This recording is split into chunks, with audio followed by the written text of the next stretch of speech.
امید ہے آپ سب خیر خیریت سے ہوں گے۔ دل کے افسانے میں ہم کس نمبر 4 لے کر گھونگھٹ کے حاضر ہوئے ہیں۔ ہمیں امید ہے آپ کو ہماری سٹوریز پسند آئیں گی۔ وہ بولا ضرور، don't worry, I am very good listener. پیچھے کرتے ہوئے اپنی آواز کو بولا، دیکھیں اسد، ہر انسان کی تمنا ہوتی ہے اسے کچھ ملے، مگر جب وہ دنیا میں آتا ہے تو کسی کے مقدر میں آسانی ہوتی ہے، کسی کے مقدر میں زیادہ مشکلات ہوتی ہیں۔ اب آپ سمجھ رہے ہیں میں یہ مثال آپ کو کیوں دے رہی ہوں۔ اپنی اور صدیقہ کی ہی بات کر رہی ہوں۔ میرے پیرنٹس کی ڈیتھ ہوگی اور ایکسیڈنٹ میں سڈن کار ڈرائیو کرتے ہوئے، میں ہوں گی 7 ایئر اولڈ کی، دونوں کی ارینج میرج پلس لو تھی۔ ماما جو ہے ماموں کی لاڈلی ہوتی ہیں، ماموں کی بدولت یہ شادی ہوئی۔ اسے کافی اچھا لگا، وہ انجوائے کر رہا ہے اس کا سننا، اس کے ساتھ بیٹھ کر تمیز و تحمل سے وہ بات کر رہی ہے۔ یہ سب اسے اس کا امپریس کر رہا ہے۔ چھپی نظریں حیا والی جو اس کے نیک ہونے کے لیے کافی ہیں۔ پھر جب میں ماموں کی طرف آئی تو میری لائف بدل گئی۔ جیسے ماما میری لاڈ اٹھاتی ہیں، مجھ سے پیار کرتی تھیں، ویسا پیار مجھے یہاں نہ ملا۔ میں نے سمجھوتا کر لیا اپنی زندگی سے، میری لائف بدل گئی ہے، چینج ہو گئی ہے۔ اب مجھے یہاں صبر کرنا ہے۔ میں 12 سال کی تھی، صدیقہ جو بات منہ سے کہتی اس کی پوری کر دی جاتی۔ اسے جس طرح کی محبت ملی ہے اس میں وہ پر اعتماد ہے اور کانفیڈنٹ نظر آتی ہے، جبکہ میری لائف مشکل رہی۔ صدیقہ کی لائف جو منہ سے کہتی اسے ٹائم سے مل جاتا۔ اس نے اپنی لائف میں اتنی مشکلات نہیں دیکھی جیسے میں نے فیس کی ہیں۔ مجھے ماموں سراج سے محبت ضرور ملی، مگر میں نے اس محبت کا غلط فائدہ نہیں اٹھایا۔ مجھے معلوم ہے ورنہ میں خود غرض سیلفش کہلاؤں گی۔ وہ ہنستا گیا، اسے کافی اچھا لگا۔ بولا آپ برا نہ مانے تو کچھ اور آرڈر کریں۔ وہ حیران ہوا۔ دونوں نے chicken steak with sauce, white sauce کے ساتھ آرڈر کیا۔ بس وہ حیران ہوا، مگر آپ سے بات کرنا یا اپنا پاس بتانا یہ نہیں کہ میں آپ سے ہمدردی بٹور رہی ہوں، صرف اس لیے کہ آپ کو جو بات آپ سمجھ جائیں کہ آپ کی والدہ نے مجھے پسند کرنے کے بجائے صدیقہ کو پسند کر لیا، اور میں سمجھ گئی اب آپ صدیقہ کا مقدر بن گئے ہیں۔ وہ حیران ہوا، یہ اللہ تعالیٰ کا اس پر فضل ہے، جو بات زبان سے نکالتی ہے وہ اللہ تعالیٰ اس کی سن لیتا ہے۔ اب میں آپ کو بتاؤں، وہ جیسی ہے ویسی ہی آپ کے ساتھ رہ رہی ہے، جس طرح وہ اپنے پیرنٹس کے گھر میں رہتی ہے، جیسے ماموں کی طرف ہے۔ آپ کی والدہ کی چوائس تھی اسے، مطلب انہوں نے اس کو پسند کیا، مگر آپ اس کو بلیم نہیں کر سکتے۔ اب آپ اس وجہ سے الگ کرنا چاہتے ہیں کہ وہ آپ کی چوائس نہیں ہے، تو یہ ناشکری ہے۔ اصل زندگی میں ہر خواہش پوری نہیں ہوتی۔ جیسے یہ میرے پیرنٹس کی ڈیتھ ہوئی، میں اسکول میں تھی، مجھے معلوم ہوا میرے کنٹرول میں ہوتا تو یقین کریں میں نہ چاہتی وہ دنیا سے جائیں۔ آپ سمجھے، وہ حیران ہو گیا، اس کے آنکھوں میں آنسو تھے۔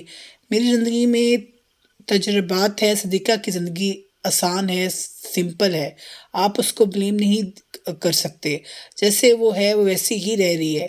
مجھے یہ بھی پتہ ہے وہ مجھے پسند نہیں کرتی، میں جانتی ہوں، مگر وہ جس کو چاہتی ہے اس کے ساتھ لائل ہوتی ہے۔ وہ مامی رفت کے کلوز ہے، اسے بات بہت بری لگتی کہ ماموں مجھے پیار کرتے، ماموں میرا خیال رکھتے۔ ماموں کا مزاج بھی آپ کی طرح دھیما ہے، اس لیے میں آپ کو مشورہ دوں گی اللہ کا شکر ادا کریں، ناشکری نہ کریں۔ اگر وہ پرفیکٹ نہیں تو آپ اسے برداشت کریں، اس کی نیکی کے بدلے آپ کو معلوم نہیں اللہ کیا اجر دے گا۔ اگر آپ اس وقت ناشکری کریں گے، اس کی رضا کو تسلیم نہیں کریں گے، لوگوں سے چھٹکارا پانا بہت آسان ہے، یہ بھی امتحان کا حصہ ہوتا ہے۔ مجھے لگتا ہے اللہ آپ کو ایسی اولاد سے نوازے گا جو آپ کے غم، آپ کی محرومیوں کو ختم کر دے گا۔ وہ حیران ہوا، امپریس ہوا، آئی ڈونٹ ہیو ورڈس۔ اس کی باتوں نے اسے حیران کر دیا۔ وہ جانتی ہے صدیقہ اسے پسند نہیں کرتی، مگر پھر بھی اس نے صدیقہ کی بھلائی کا سوچا۔ یہ بھی عبادت کا ایک حصہ ہے، اللہ کو بہت پسند ہے انسان جب انسانوں کے کام آتا ہے۔ آج وہ جب اس کو دروازے تک تو ماموں اس کا انتظار کر رہے ہوتے ہیں۔ وہ بولا اس خوبی کو تو پہچانا تھا، عاجزی، محبت، برداشت، صبر و تحمل، جبکہ وہ جانتا ہے صدیقہ اس کو پسند نہیں کرتی، مگر پھر بھی اس نے صدیقہ کا اچھا سوچا۔ وہ اس سے بہت امپریس ہوا اور خوش ہوا۔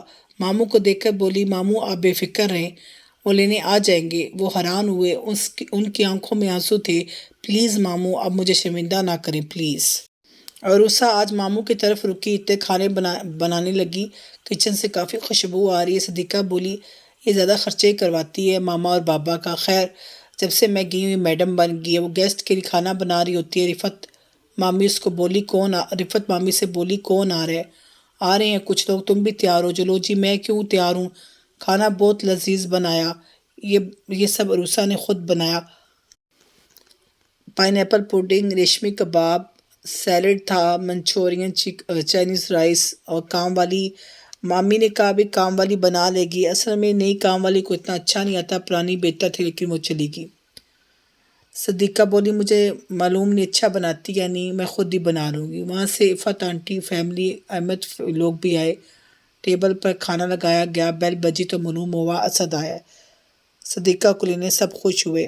صدیقہ بولی بڑے غرور میں، کہا تھا نا میں، وہ مجھے خود لینی ہے، میں نہیں جاؤں گی، وہ خود آئے گا، میں جانتی ہوں۔ مامی بولی خود کو بدلو تھوڑا۔ مامی کو معلوم ہے عروسہ گئی تھی اسد سے بات کرنے۔ ماموں نے رفت کو بتایا کہ پلیز بات نہ کرنا، صدیقہ کو وہ غلط مطلب نہ لے اس بات کا۔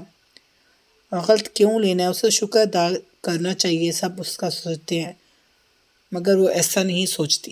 خوش ہوئی، آج اسے لگا عروسہ میری بیٹی ہے، سب کی فکر ہے اس کا گھر خراب نہ ہو۔ اچھا آج سب بہت خوش ہے جس طرح سے اہتمام کیا گیا۔ مامی خود کچن میں کم جاتی ہیں اور پہلے کچن میں کام کرنے والی ماسی اچھی تھی، یہ نہیں آئی، اس کو اتنا نہیں آتا تو مامی پریشان نظر آئی۔ وہ بولی اب بے فکر ہے، میں دیکھ لوں گی۔ ماموں نے کہا باہر سے منگوا لیتے ہیں۔ وہ بولی گھر داماد آیا، داماد نے گھر آنا اچھا تو نہیں لگے گا، انہیں باہر کر دینا۔ وہ بھی بہت خوش اور سیٹسفائی لگ رہے ہیں۔ یہ لوگ چلے گئے۔ اللہ نے عروسہ کو بیٹی جیسی رحمت سے نوازا، سب بہت خوش ہوئے۔ اویس کی بات پکی ہوگی، امبر کے ساتھ یوکے میں سیٹ ہو گیا، وہیں جاب کرتا ہے، اس نے وہیں اپنا گھر خرید لیا۔ اویس اور امبر کا نکاح ہوا، ماموں بہت خوش ہوئے۔ عفت کی خوشی کی انتہا نہیں، عفت کے دونوں بیٹے خود کماتے، اچھا کماتے۔ احمد نے اپنا بزنس سٹارٹ کر لیا، وہ قالین مختلف ملکوں میں بیچتا ہے، اس نے اپنے برانڈز اور چادریں، عورتوں کی شال، بہت ہی اس کا کام چلا۔ ماموں خوش ہیں۔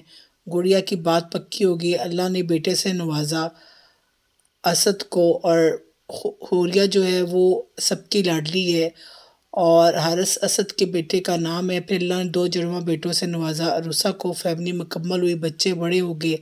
اسد بولا میں حارث کی شادی عروسہ کی بیٹی حوریہ سے کروں گا۔ وہ بولی بالکل بھی نہیں، میں یہ پسند نہیں کروں گی۔ تو وہ اس کو دیکھ کر بولا میں تمہیں ایک راز بتاتا ہوں، جب تم ناراض ہو کر چلی گئی تو میں نے خود سے سوچ لیا میں تمہیں چھوڑ دوں گا۔ یہ عروسہ ہی تھی جو میرے پاس سے، اس نے مجھے سمجھایا میں یہ غلطی نہ کروں۔ یہ حیران ہو جاتی ہے اور نیچے آ کے لان میں بیٹھ کے سوچتی ہے میں اس کے بارے میں کتنا غلط سوچتی تھی، اس سے ہمیشہ نفرت کرتی تھی، وہ تو اس طرح کی تھی ہی نہیں۔ صدیقہ کو صرف یہ تھا کہ اس کے اندر جو میرے پیرنٹس ہیں، میرے پاس سب کچھ ہے، پھر بھی اتنی اس کے اندر نکھار کیسے، جبکہ اس کی عاجزی کی وجہ سے۔ اور سب حیران ہوئے جب ان دونوں کا نکاح ہوا، سراج سب جان گئے بات کیا ہے۔ آج اسد بہت خوش ہے، وہ کہتا ہے میں نہیں تو میرے بیٹے کو جس کو اس نے چاہا اسے وہ مل گئی۔ تو وہ گھونگھٹ اٹھاتا ہے، حارث تو اسے حوریہ کا چہرہ نظر آتا ہے۔ یہ تھی کہانی کا اختتام ہوا۔ دعاؤں میں خوش رکھیے، رابیل کے چینل کو سبسکرائب کرنا مت بھولیے۔ انشاءاللہ نئی کہانی کے ساتھ حاضر ہوں گی۔ اللہ حافظ۔